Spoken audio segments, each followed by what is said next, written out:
नहीं, देखिए, मैंने एग्जिट पोल नहीं देखा है, लेकिन जो ग्राउंड रिपोर्ट्स है उसके हिसाब से हम लोगों का परफॉर्मेंस अच्छा होना चाहिए, मगर मैंने अभी तक एग्जिट पोल नहीं देखा है, इसलिए मेरा उस पर कोई कमेंट करना उचित नहीं है। लेकिन आप ये एक लंबे अरसे से पार्टी में रहे हैं सर, कैसा किस तरह का प्रदर्शन महागठबंधन ने किया आपको जमीन? नहीं, अभी कैसे, जब तक रिजल्ट नहीं आए हम लोगों ने, हमारी पार्टी के लोगों ने, मैं तो स्वास्थ्य कारणों से नहीं गया था, मगर हमारी पार्टी के लोगों ने वहाँ अच्छा काम किया और हम उम्मीद करते हैं कि अच्छा होगा। लेकिन अब एग्जिट पोल आ रहा है, अब तो चुनाव समाप्त है, इसलिए मेरा कुछ उस पर बगैर एग्जिट पोल देखे या बगैर कोई ग्राउंड लेवल से जानकारी प्राप्त किए मेरा बोलना अच्छा नहीं है।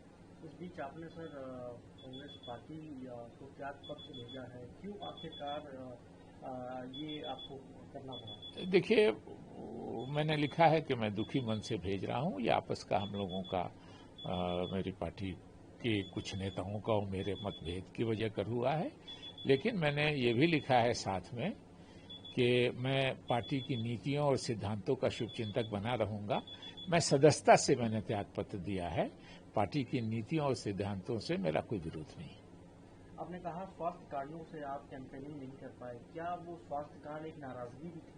नहीं, स्वास्थ्य कारण से तो अभी भी मैं संयोग से यहाँ जो आया हूँ, पार्लियामेंट वाले अस्पताल से ही दिखला के आया हूँ, और फिर उन्होंने कल कहा है एक और डॉक्टर से कंसल्ट करने के लिए, तो वो नाराजगी ये थी। मैंने फैसला कर लिया था कि मैं त्यागपत्र दे दूंगा पार्टी से, लेकिन चुनाव के बीच में मैंने जानबूझ के इसने नहीं दिया कि एक गलत मैसेज जाएगा। आज 6 बजे जब पोलिंग समाप्त हुई है तो 6:05 पे मैंने अपना त्यागपत्र अपने जो राष्ट्रीय अध्यक्ष हैं मल्लिकार्जुन खड़गे जी, उनके यहाँ भिजवा दिया है। सही समय रहते नहीं, देखिए, ये दोनों अलग अलग चीजें हैं।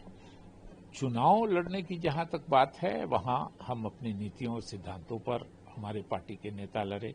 मैं भी अभी तक खुद को मैंने त्यागपत्र दे दिया है सदस्यता से, लेकिन शुभचिंतक तो मैंने कहा है कि मैं जीवन भर उन नीतियों का और उन पॉलिसीज का, उस आइडियोलॉजी का शुभचिंतक रहूंगा। तो हम समझते हैं कि उनसे जो बन पड़ा होगा उन्होंने किया होगा। अभी रिजल्ट आया नहीं है, अभी रिजल्ट आने में 3 दिन बाकी है। एग्जिट पोल कभी काफी समय गड़बड़ भी होता है। 2015 में तो सारे एग्जिट पोल हम लोग को दिखला रहे थे कि हम हार रहे हैं, उसी बिहार से हम जीत गए थे। इसलिए ये कहना अभी मुश्किल है, भी आने दीजिए तब फिर बात करेंगे। या राज्य स्तर पे? नहीं, देखिए, नाराजगी के बाद लोकल एडजस्टमेंट की बात है, लोकल लोगों से बात हुई है, और हाईकमांड के ही अपॉइंट किए हुए लोग होते हैं लोकल लेवल पे, कोई अपने से तो बन नहीं जाता है।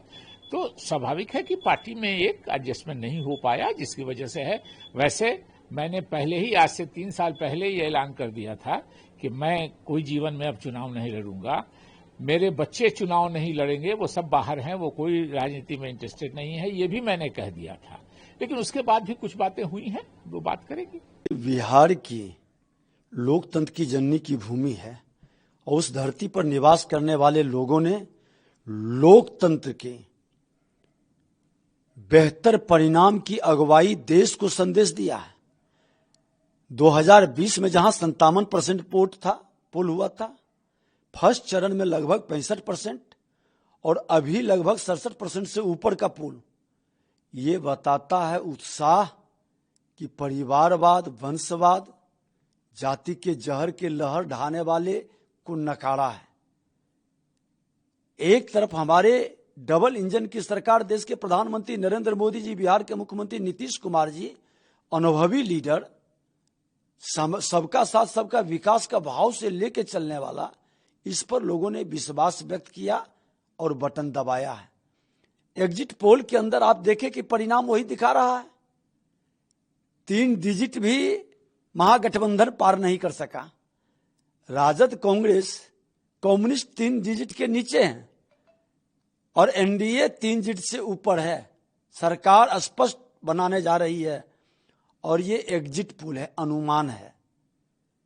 एग्जैक्ट जब परिणाम आएगा तो और इससे हम बेहतर जाएंगे, क्योंकि आपका अनुमान सही है। आम लोगों का भी यही भाव है। हम तो फील्ड में घूमे हैं, पूरे बिहार के प्रथम चरण, द्वितीय चरण में भी हम लोग अपने विधायकों के साथ भी बातचीत या कई तरह का हम लोगों ने भी निकाला है। तो आपका अनुमान सही है, लेकिन ये अनुमान परिणाम में और बेहतर रिजल्ट देगा। आपके अनुमान से सर कितने एनडीए को इस बार कितनी सीटों की जीतने की अपेक्षा है? देखिए, हम लोग जो अनुमान लगा रहे थे कि हम 175 से 200 तक पहुंचेंगे।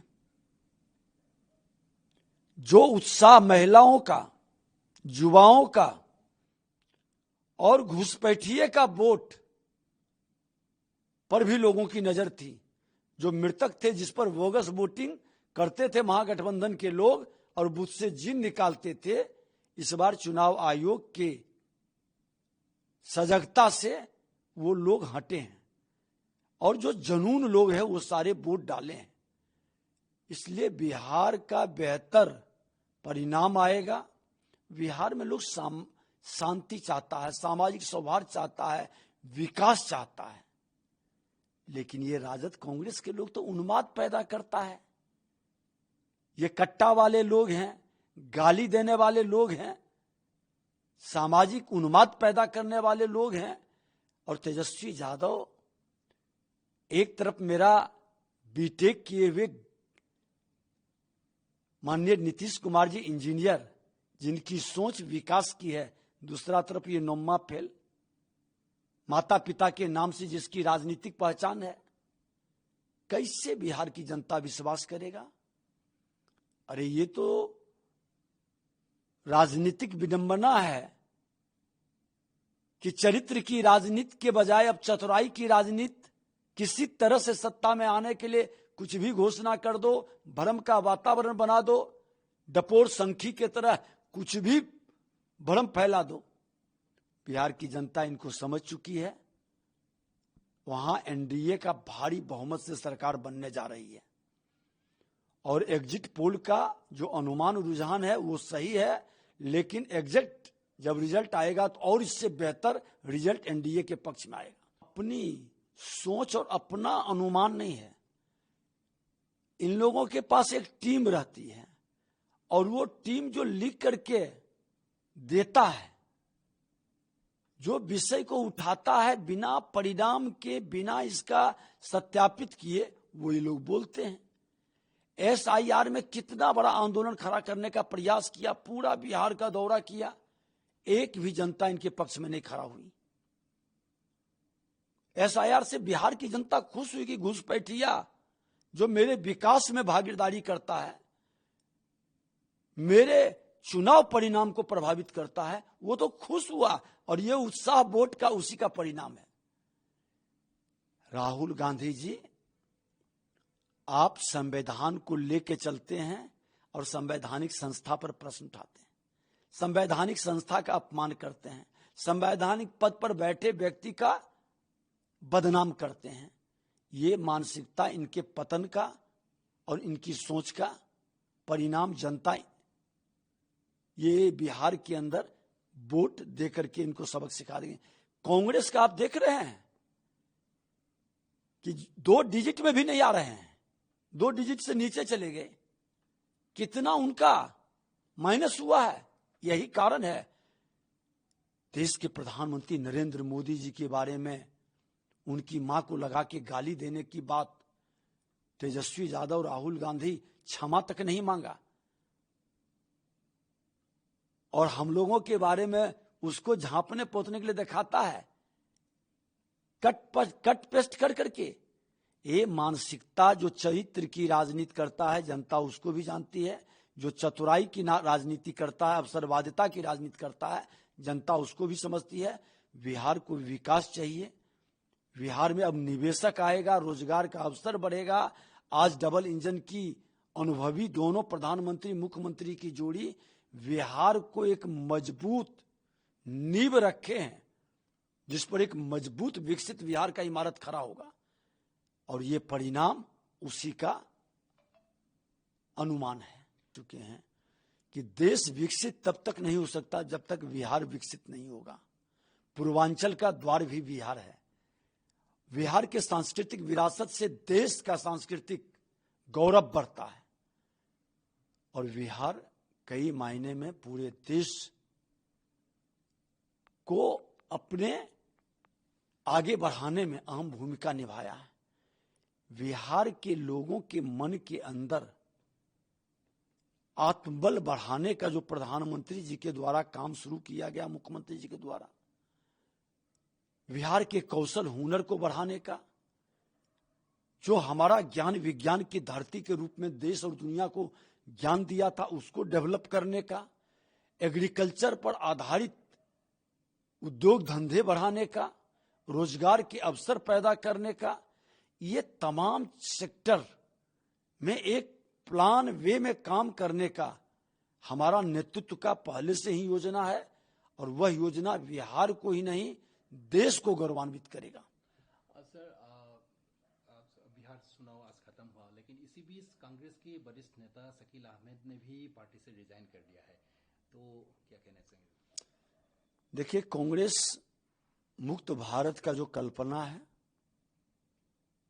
जनता भी चाहती है कि जिनके परिवारवाद से नेतृत्व बाहर नहीं निकलता, वह लोकतंत्र के लिए खतरा है और उसके पार्टी का भविष्य भी अंधकारमय है।